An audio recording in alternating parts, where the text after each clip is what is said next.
You need me to have my ID? Sure, I can get that. I just bought a house with my spouse. Yay. Great time to with this market. I know. And it's a new build. I'm going through setting up all the utilities and such so we can live comfortably.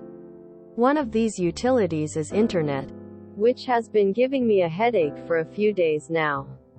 There is only one option for the home since it's a new build. So unless I want to wait for someone else to lay their cables and such, I need to go through them. No biggie. They have fiber already along the street.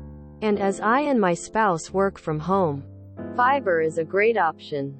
The first 2 times I attempt to set up for a technician to come out and connect our house to the fiber line, I am met with arrival dates that change to 14 years from now, the day the technician was supposed to come. The first time I was confused and called in. I was told something was wrong with the account. Okay, I'll set up a new one and order a technician for the following day. Annoying, but doable. Next day, 14 years get added to the arrival date again. Call in again and get passed around technical support until I just ask for someone to tell me what is happening. Apparently support can't tell me because it's on the technician's side, and they can't see the technician's side of things.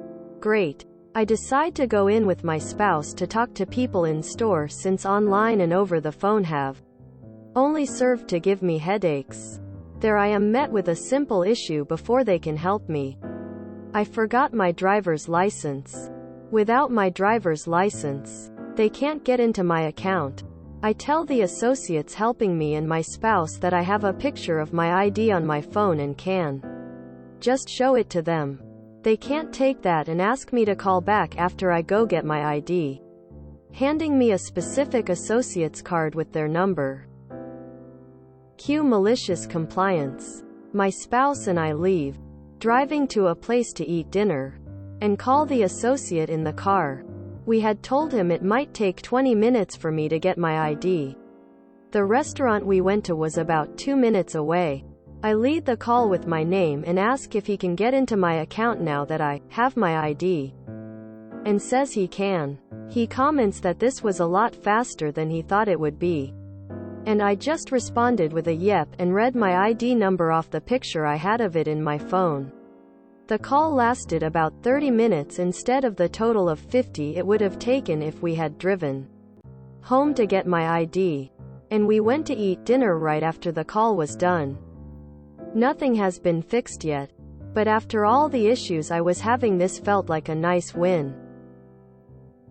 TLDR, in-person safety measures mean nothing over the phone.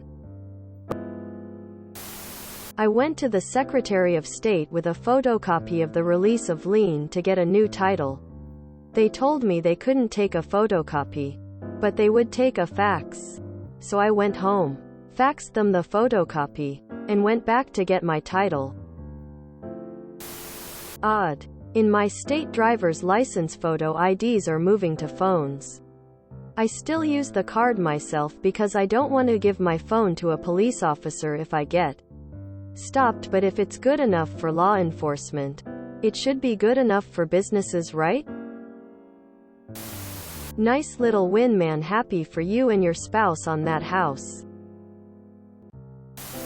Curious. Is your house also on a new street? That can cause issues if your street isn't fully in the system yet. 14 years to get an install. Lol, sounds like they took lessons from our cable company service. Having worked in a call center, it's just a bunch of BS policies that are a CYA. I once took a call from a woman who was calling on her husband's account. She had all the info, but we had to speak with the account holder. She put me on hold for a second and came back speaking an octave lower. We validated the same data she gave us 30 seconds earlier.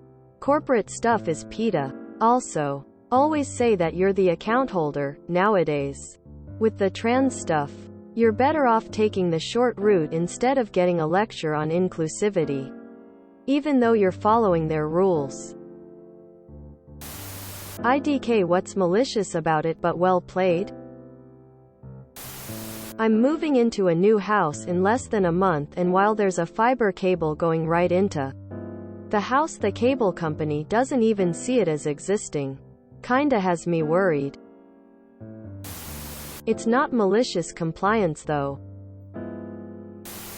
What about this was malicious compliance? You just lied to someone over the phone.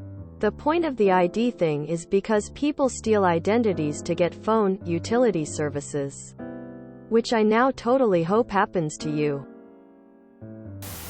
Is that you, Steve? This was Mediacom, wasn't it? This is a story about beating stupid red tape, but there's no MC here. This should be posted to our dad jokes. Well done. Well done. Internet is all high and mighty when it's the only company in the subdivision, but once the other companies move in, they start graveling. I had a run-in with a huge internet company, AT&T, and cancelled it. Now, every time they're in the subdivision trying to get me to sign up, I tell them it's the worst experience I've ever had with a company, and when they ask me to explain, I tell them to put me on a no-call list and to get off my property or I'll call the police. They only came by twice, and now they cross to the other side of the street when walking by. Worst experience ever. If you enjoyed this video, please check out our playlists full of similar content. Epicaricast is like doom scrolling for your ears. Please like, share, and subscribe.